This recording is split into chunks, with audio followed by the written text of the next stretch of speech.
Hello, this is Scholar Strife doing some math today in Algebra 1. We'll be looking at graphing linear functions. So, throughout this unit, we've been graphing and messing around with functions or graphing lines. Basically, the difference between a function is for every input, there's one output. And we just change our y value into this thing called f of x. So let's say f of x equals 3x plus 1. And in this function, we have an input, that's our x value, also known as our domain. And let's say we plug in 2. So if x equals 2, every time we see an x, we just plug it in. So just think of this as just a y, just y equals 3x plus 1. If we plug 2 in, that would just be 3 times 2 plus 1, just putting in 2 for x, so that would be 7, or 6 plus 1, which is 7.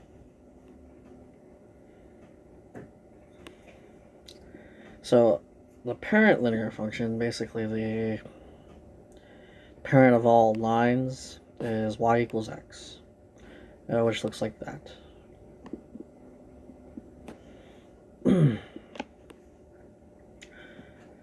Alright, so for the function f of x equals 3x plus 1, find the value so that f of x equals 10. So they're telling you that this is 10. Just think of this as y. So y equals 10, and I'm just going to replace it. 10 equals 3x plus 1. Okay. So I'm going to subtract 1 from both sides, and I'll get 9 equals 3x. So I'm going to divide both sides by 3 and get x equals 3. So when x is 3, y is 10. Okay. Let's do another one. So remember, just think of this as y. Find the value of x so that y equals 24. So 24 equals 6x minus 6. We add 6 to both sides, and we'll get 30 equals 6x. We're going to now divide by 6 to both sides, because we're trying to get x alone, and we'll get x equals 5. One more time, f of x. So we're going to plug in a value of x so that what comes out, also known as y, is 17. So 17 equals 7x plus 3. We're trying to get x by itself, so we're going to subtract 3 to both sides and get 14 equals 7x. What times 7 is 14, and that would be 2. Now you don't have to write, you can flip it around, x equals 2, x equals 5.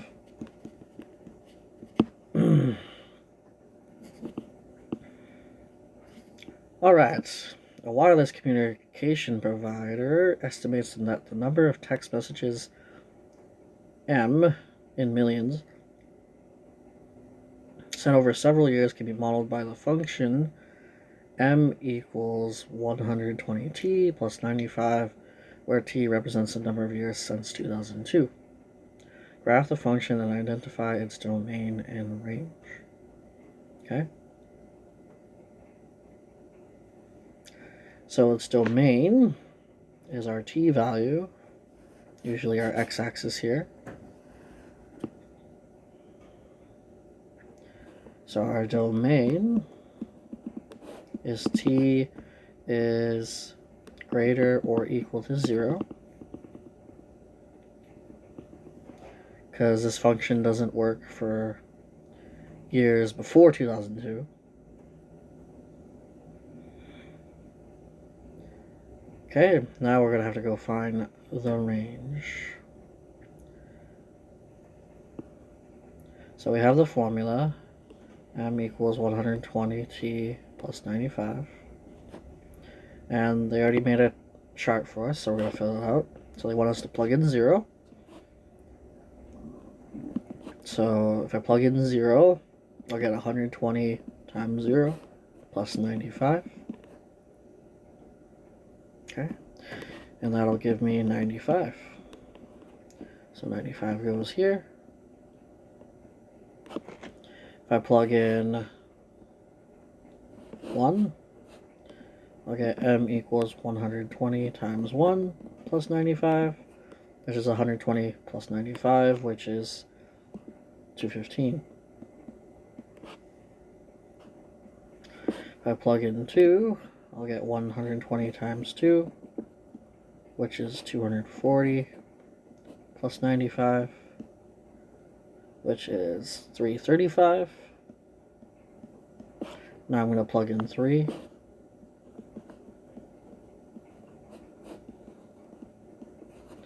$360 plus 95 is 455. Okay, and now we're going to, we don't have to do this accurately because they go by hundreds.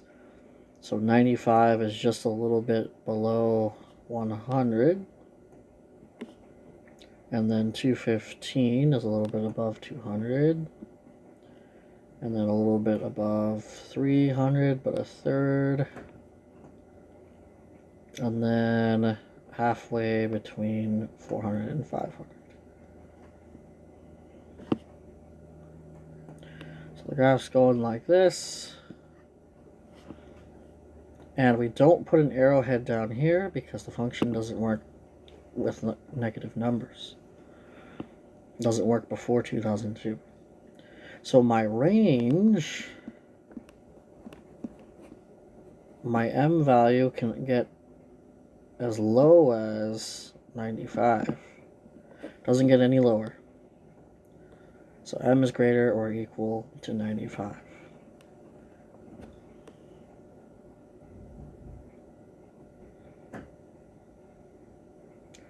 Because obviously the amount of text messages will always increase as long as we have technology.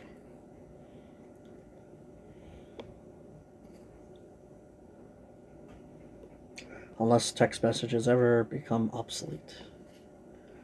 Alright, let's move on.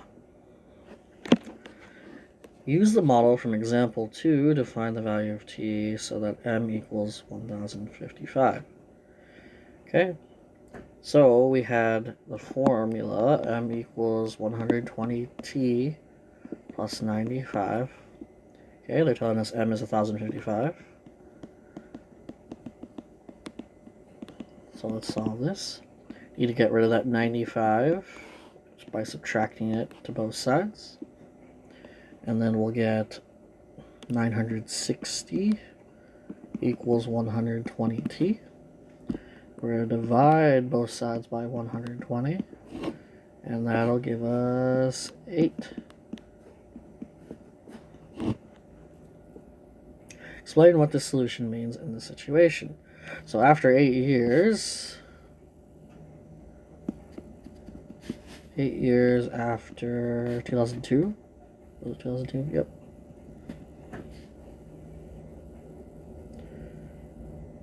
There were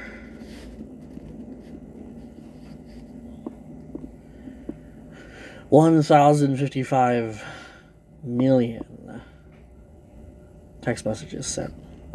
So 1,055 million.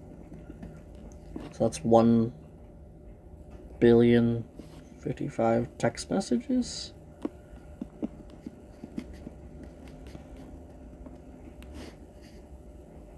Sent. And that's funny because that's definitely wrong, right? I mean, everyone has a phone nowadays. There's like 6 billion people in the world, so there must be more than actually 1 billion text messages sent. let me read that example again. Wireless communication provider. Oh, okay, so this is a single wireless communication provider. And it's probably not a... Well, it's a semi-big one, but... Just think of it like just a provider for a GCI, just the provider for Alaska. I guess that makes sense now. Graph the function. Compare the graphs to the parent function. Okay, so the parent function, remember, is y equals x. So let's go ahead and draw that. And y equals x is just, we start at 0, 0, and then we follow our slope. Remember, slope is 1 in this case. It's the number in front of x. If there is no number, then we put 1.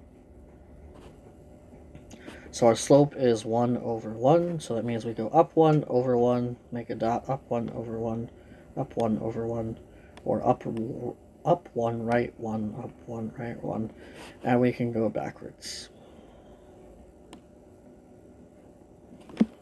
So we're going to be comparing it to this line here. So let's look at it. And I'll use a different color. So I'm going to be g of x equals x minus 4 in red. Okay? So once again, our slope is 1. But this time we have a y-intercept of negative 4. So we're going to go down to negative 4 and make a dot. And then follow our slope. Up 1 over 1, up 1 over 1. Up 1, right 1, up 1, right 1. And then make our line. Okay? Compare the graphs. So, graphs are parallel.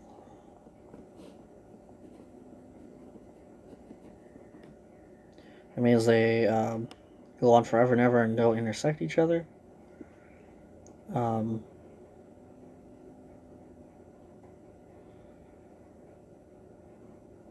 It's just that we moved the graph 4 units down. We moved graph 4 down. All the points are just 4 units down. That's all we did. So same slope means they're parallel.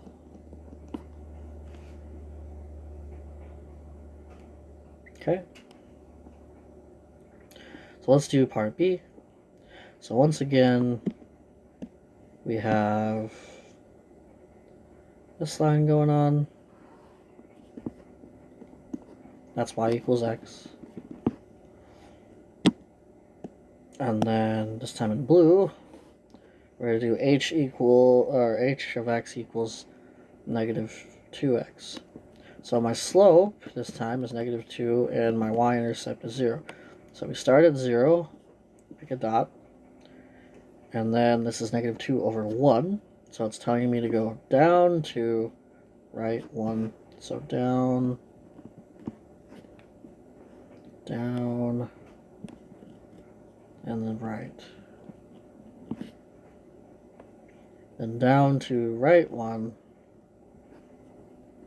And then we can go backwards, up to left 1, up to left 1. Make our line. Okay.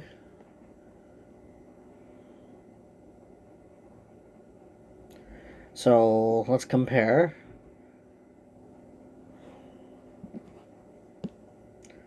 So the parent function, so parent increases from left to right.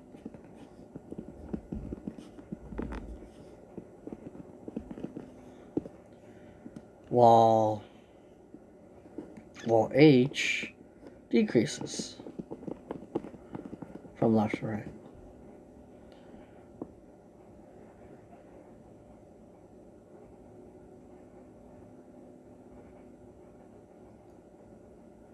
And they have the same y-intercept.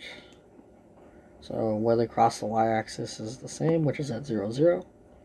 And that's all we can say.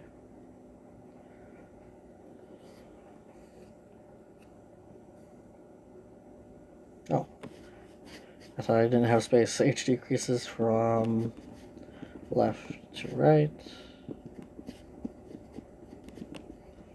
And same y-intercept.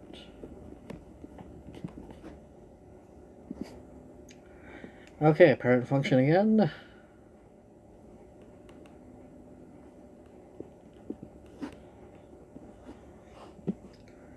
And let's go green. So g equals 1/2 x. Okay, my slope is 1/2. My y-intercept is 0. So we make a dot at 0. And then we're going to go up 1, right 2. Up 1, right 2, make a dot. Up 1, right 2, make a dot. And then let's go backwards. Down 1, left 2, down 1, left 2. Oops.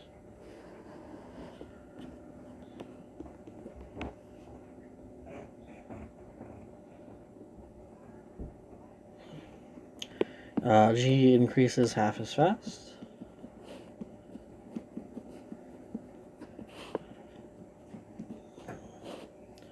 As the parent.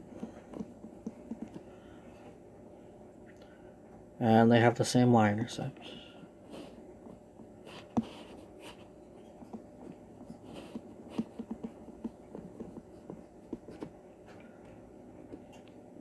So when you're comparing graphs, like sometimes you'll notice that they're just shifted downward, or they're going up or decreasing twice as fast, or increasing half as fast.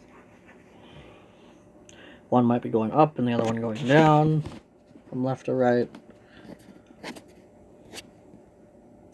And that's all we have for today.